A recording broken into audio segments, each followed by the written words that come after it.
So these are going to be the supplies that you're going to need for your single contrast or your double contrast upper GI or barium swallow.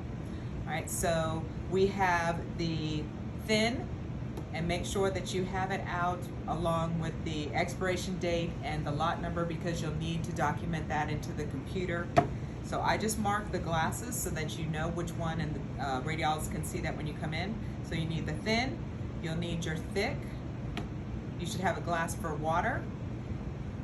Also have your iodinated contrast, whatever your department uses, just in case the radiologist wants to use the iodinated contrast. And remember, we use this if there's a possibility of a perforation, if the patient is going to go into surgery, or if they think they might have a partial bowel obstruction, then they may want to use the water soluble versus the barium, because the barium can cause a complete obstruction, which we would not want to do.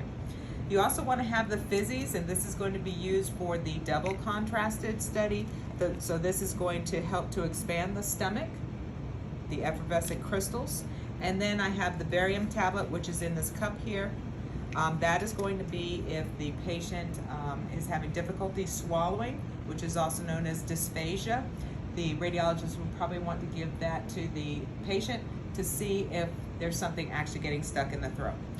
I also have a washcloth so that the patient can wipe their mouth just in case they spill some of the contrast around. And I always like to have an emesis basin, because sometimes the barium or the iodinated contrast can make the patient nauseated, and if they throw up, you want to have something to be able to catch it.